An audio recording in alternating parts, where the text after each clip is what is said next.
Across live to the World Economic Forum in Davos, Switzerland, where Tesla CEO, SpaceX chief engineer, and XAI CTO Elon Musk is participating in the discussion at the forum. Let's take a listen. Earlier today, the World Economic Forum is here to have those conversations, to have understandings, and also resolution. So it's an important component of who we and what we are, and I'm thrilled to have Elon Musk here. He came all the way from California to be here to see all of you. So thank you, Elon. You're most welcome. I heard about the formation of the Peace Summit, and I was like, is that PIEC? You know, a little piece of Greenland, a little piece of Venezuela. we got one. All we want is peace. Okay, I'm going to, as I said, I'm a pretty proud CEO of BlackRock since we went public. The compounding return of BlackRock to our shareholders was 21%. Since Elon took Tesla public, his compounded return is 43%. This is just another advertisement for everybody, especially for Europeans. This is why more citizens should be investing with growth, investing with their countries. Imagine if a lot of pension funds invested with Elon when Tesla went public, and how much return would all the pension funds that invested side by side with Elon and the growth. So a spectacular return. There's very few companies. Well, I don't think there's any other company as large as Tesla today that has that compounded return. So congratulations. Oh, thank you. It's a good measurement. Well, we have an incredible team at Tesla, and that's the reason. So I want to get into the dirt, the meaningful component about technology, the possibilities. I want to talk about AI and robotics, energy, space, and the progress ultimately coming down to engineering discipline, scale, execution. And few people, if not anyone, has the experience and the fortitude to confront these issues head on. Not just the ideas, but the execution across so many different technologies, Elon. And that's why I thought it was important for us to have this dialogue here in Davos. So you're presently building on AI, on robotics, on space, on energy, all at the same time. When you look across those efforts, what do they have in common from an engineering standpoint? Well, they're all very difficult technology challenges, but the overall goal of my companies is to maximize the future of civilization, like basically maximize the probability that civilization has a great future, and to expand consciousness beyond Earth. So if you take SpaceX, for example, that SpaceX is about advancing rocket technology to the point where we can extend life and consciousness beyond Earth, to the moon, to Mars, eventually to other star systems. And I think we should always view consciousness, life as we know it, as precarious and delicate, because to the best of our knowledge, we don't know of life anywhere else. You know, I'm often asked, are there aliens among us? And I'll say that I am one, but... Or you're from the future. They don't believe me. Okay. But I think if anyone would know if there are aliens among us, it would be me.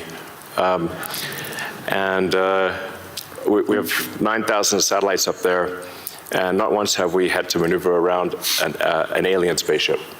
So I'm like, I don't know. Bottom line is, I think we need to assume that life and consciousness is extremely rare, and it might only be us.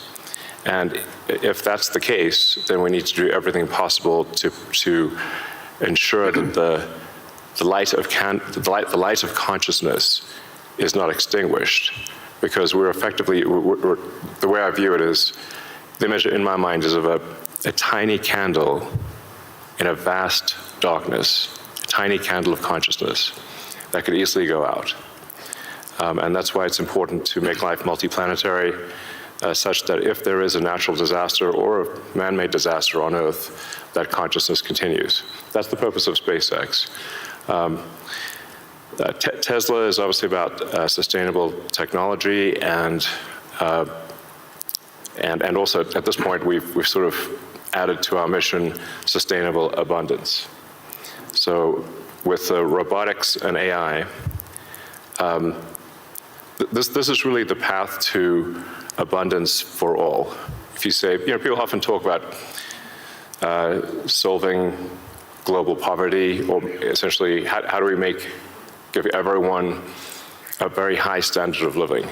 I think the only way to do this is AI and robotics, which doesn't mean that it is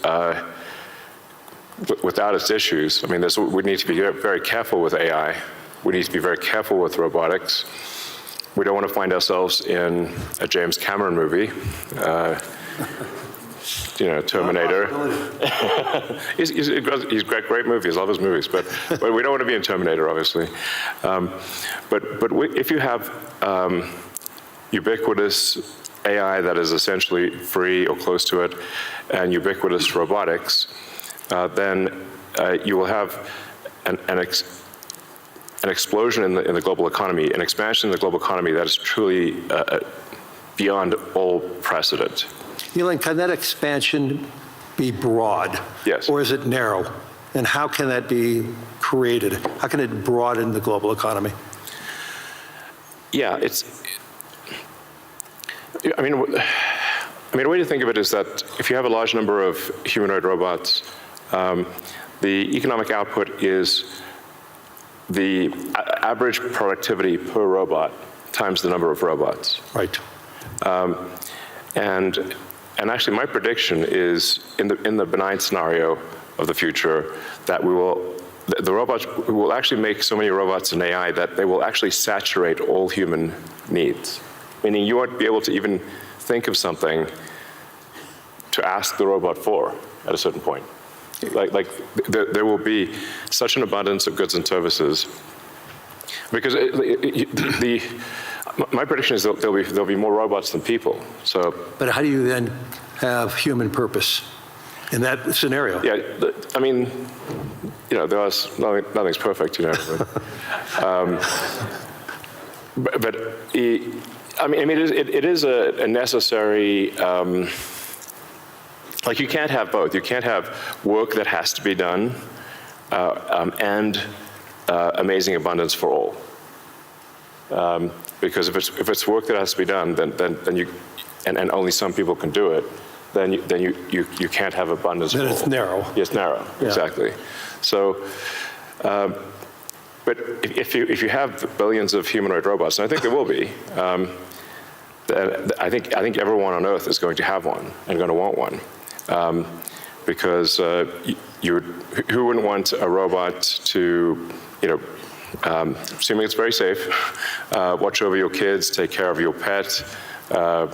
If you have elderly parents, a lot of friends of mine have said they have elderly parents, and it's very difficult to take care of them. Expensive. Yeah, it's expensive, and there just aren't enough people to take care of there aren't enough young people to take care of the old people. Right. So if you had a robot that could take care of and protect an elderly parent, I think that would be great. That would be an amazing thing to have. I think we will have those things.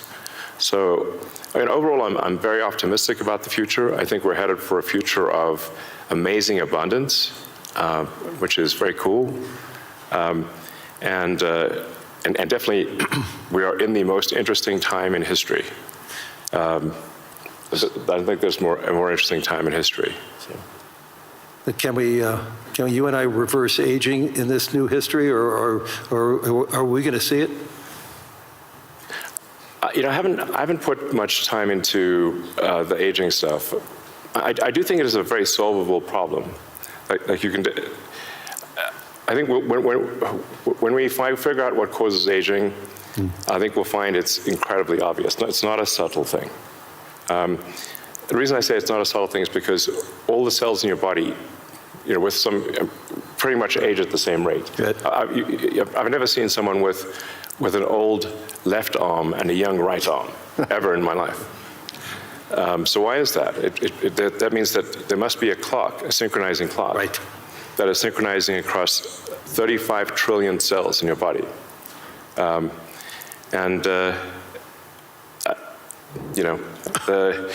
There is some benefit to death, by the way.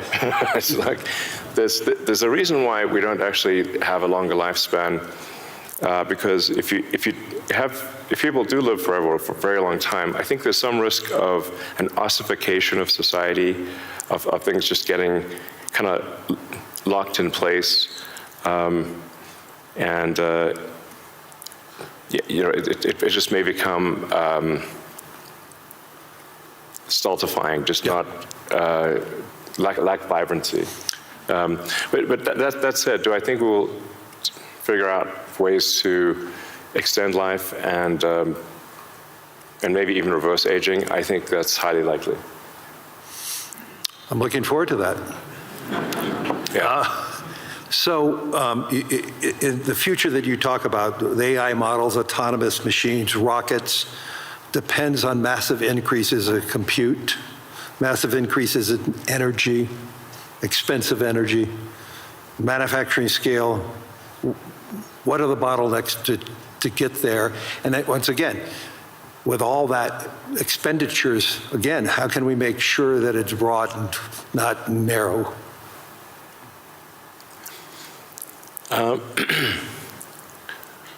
I just think the natural thing is it's going to be very broad, because AI companies will seek as many customers as they possibly can, and the cost of AI is already very low, and it's plummeting every year. I mean, the cost of AI is almost meaningfully changing on a month-to-month basis.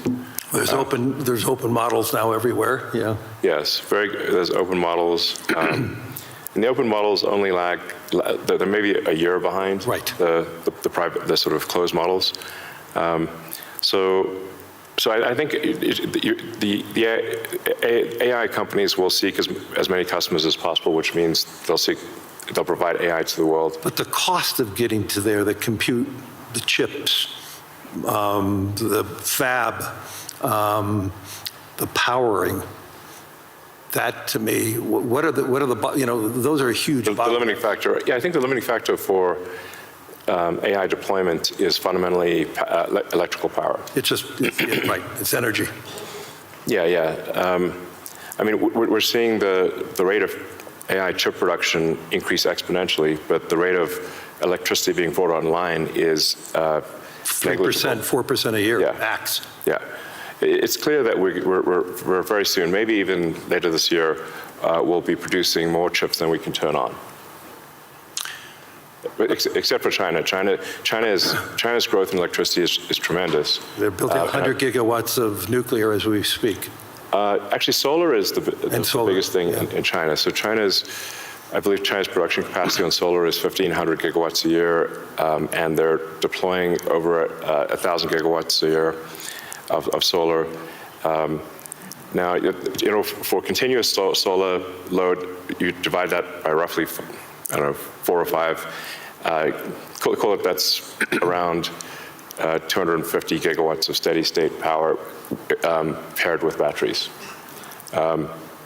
And that's a very big number. That's half of the average power usage in the U.S. Right. So U.S. power usage on average is 500 gigawatts. Right. China, just in solar, in solar that can provide steady state power and batteries, can do half of the U.S. electricity output per year just with solar. Solar is by far the biggest source of energy. And actually, when you look beyond, or even on Earth, but certainly beyond Earth, the sun rounds up to 100% of all energy. This is an important thing to consider. So the sun is 99.8% of the mass of the solar system. Jupiter is about 0.1%, and everything else is miscellaneous. Now, even if you were to burn Jupiter in a thermonuclear reactor, the amount of energy produced by the sun would still round up to 100%, because Jupiter is only 0.1%. If you teleported 3 more Jupiters into our solar system, and burnt 3 more Jupiters, and everything else in the solar system, the sun's energy would still round up to 100%. So it's really all about the sun. And that's why one of the things we'll be doing with SpaceX within a few years is launching solar-powered AI satellites. Right. Because the space is really the source of immense power, and then you don't need to take up any room on Earth.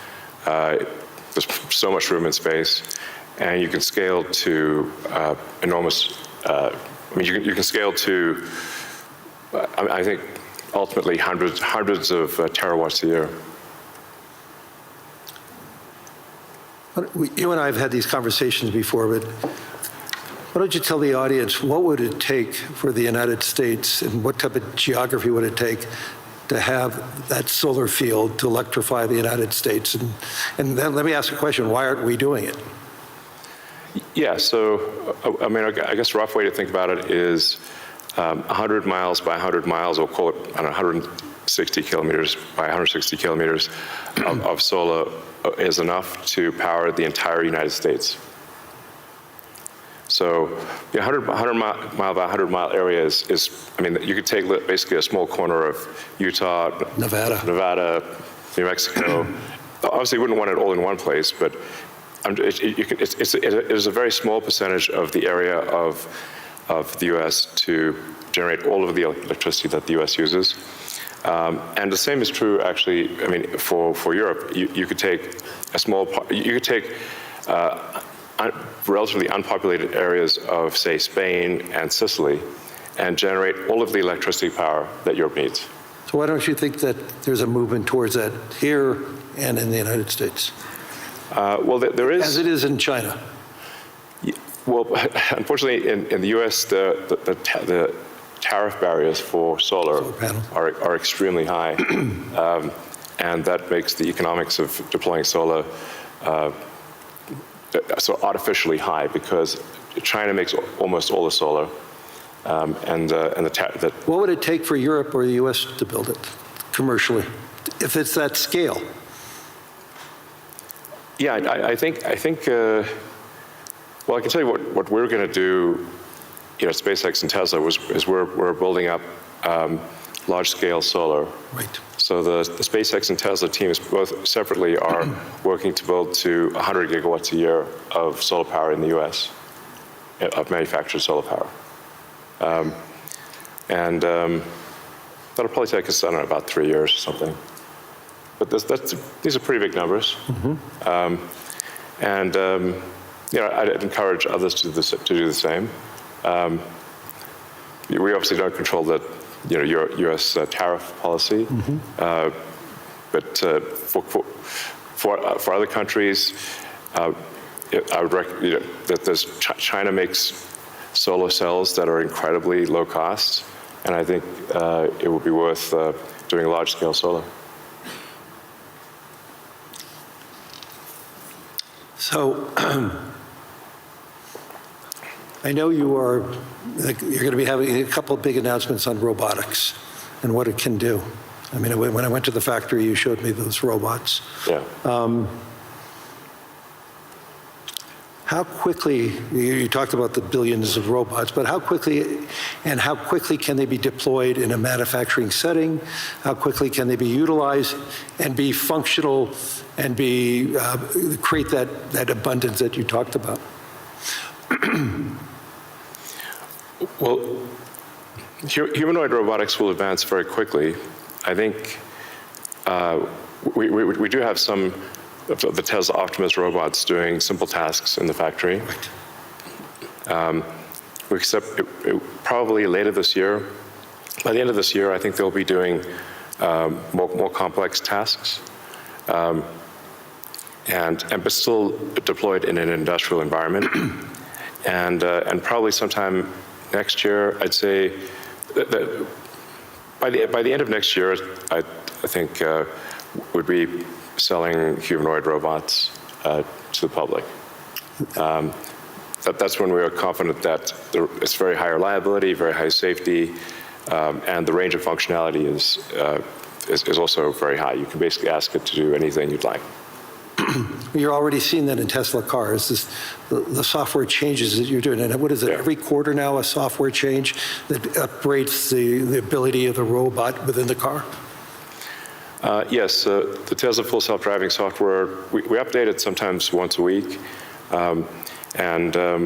Recently, some of the insurance companies have said that it is actually so safe, when Tesla full self-driving is so safe that they're offering customers half-price insurance if they use Tesla full self-driving in their car. And that can be monitored by the insurance company? Is that part of the agreement then? Yeah.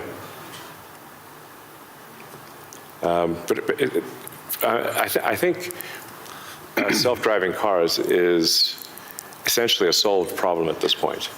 Right. And Tesla's rolled out a sort of robotaxi service in a few cities, and right. will I think be very, very widespread by the end of this year within the U.S. And then we hope to get supervised full self-driving approval in Europe hopefully next month. Really, that quickly? Yeah, and then maybe a similar timing for China, hopefully. I want to move to space because historically space is very capital intensive. It historically been done by governments. Obviously, SpaceX changed the whole model. But we've seen it slow to scale, and now I'm starting to see it ramping up in what you're doing and other things. Talk to us about the automation and AI, how it's changing the economics in building and preparing for us in operating in space. Sure. Well, the key breakthrough the major breakthrough that SpaceX is hoping to achieve this year is full reusability. So no one has ever achieved full reusability of a rocket, which is very important for the cost of access to space. We've achieved partial reusability with Falcon 9 by landing the boost stage. We've now landed the boost stage over 500 times. But we have to throw away the upper stage. The upper stage sort of burns up on reentry for Falcon 9. So, and the cost of that is equivalent to a small to medium-sized jet. So, but with Starship, which is a giant rocket, it's the largest flying machine ever made. That's a rocket that you're using for the idea of going to Mars, right? Yeah, Mars and the Moon, as well as for high-volume satellite stuff. So Starship, hopefully this year we should prove full reusability for Starship, which will be a profound invention because the cost of access to space will drop by a factor of 100 when you achieve full reusability. Right. It's the same sort of economic difference that you would expect between, say, a reusable aircraft and a non-reusable aircraft. Like if you have to throw your aircraft away after every flight, that would be a very expensive flight. But if you only have to refuel, then it's the cost of the fuel. And so that's really the fundamental breakthrough that gets the cost of access to space, we think, below the cost of freight on aircraft. So, you know, under $100 a pound type of thing easily. Wow. So it makes putting large satellites into space very low, very cheap. And then when you have solar in space, you get 5 times more effectiveness, maybe even more than that, than solar on the ground, because it's always sunny. It's cold. It's always sunny, so you don't have a day-night cycle or seasonality or weather, and you get about 30% more power in space because you don't have atmospheric attenuation of the power. Right. The net effect is solar is 5 times more. Any given solar panel will do 5 times more energy in space than on the ground. Is there any capacity in doing that and then taking that power and bringing it back to Earth? Is there any way of doing that, or you're just taking that power and utilizing it for the needs, like building AI data centers in space? I think the case, it's a no-brainer for building solar-powered AI data centers in space, because as you mentioned, it's also very cold in space. If you're in the shadow, then it's very cold in space, just 3 degrees Kelvin. So you just have solar panels facing the sun, and then a radiator that's pointed away from the sun, so it has no sun incidence, and then it's just cooling. It's a very efficient cooling system. So net effect is that the lowest cost place to put AI will be space, and that'll be true within 2 years, maybe 3 at the latest. Wow. So looking 10 or 20 years out, how would you describe success with AI or space technology, and where do you see it? Are you more certain what's going to happen in the next 3 years, or 5 or 10?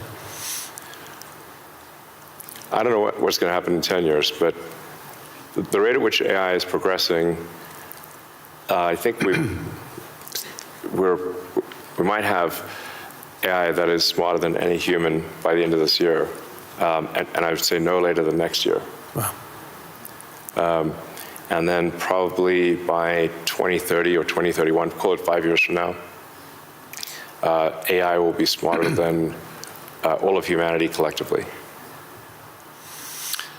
We only have a number of minutes left, but I want to humanize you for a second. So there's no speculation that you're a joke about peace. Right. I would frame this question by, you are the most successful entrepreneur, industrialist in the 21st century, maybe beyond. I want to really get this. What inspired you? Who inspired you? What was the foundation of your curiosity? And importantly, was there an aha moment, an epiphany at any time in your life and career? Well, as a kid, I read a lot of science fiction, sci-fi, fantasy books. Yeah, we talked about and comic books, and I always liked technology. I didn't expect to be where I am today. That seems incredibly implausible. But I was inspired by reading about books about the future, about science fiction, and I guess I want to make science fiction not fiction forever. At some point, turn science fiction to science fact, we want to have like Starfleet and Star Trek, really, for real, like where we actually have giant spaceships traveling through space, going to other planets, traveling to other star systems. I'm just interested if I could be beamed up to go back to New York. I'd like to just be beamed back to New York instead of flying. Yeah. Talking about Star Trek. No, I guess my essential, what I would call the philosophy of curiosity. I'd like to understand the meaning of life. Is the standard model of physics correct regarding the beginning of life, beginning of existence, and the end of the universe? What questions do we not know to ask that we should ask? And AI will help us with these things. So I'm just trying to understand, how do we get here? What's going on? What's real? Are there aliens? Maybe there are. And if we've got spaceships that are traveling to other star systems, we may encounter aliens, or we may find many long dead alien civilizations. But I just want to know what's going on. I'm curious about the universe, and that's my philosophy. Do you see yourself ever going to Mars in your lifetime? Yeah, I would say like That's a long commitment. I've been asked. Isn't that 3 years each way? It's 6 months. 6 months, that's all it is? Yeah, 6 months, but the planets only align every 2 years. Okay. So, I've been asked it a few times, like, do I want to, die on Mars? And I'm like, Yes, but just not on impact.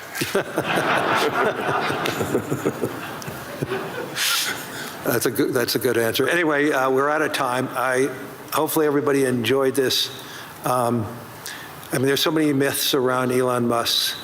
I could tell you he's a great friend, and I constantly learn so much from him. And I'm totally inspired by what he has done. I've been inspired who he is, and I'm totally inspired by his vision of the future. And I don't think it's such a bad future, and I agree with his optimism. So, Elon, thank you. Any last words?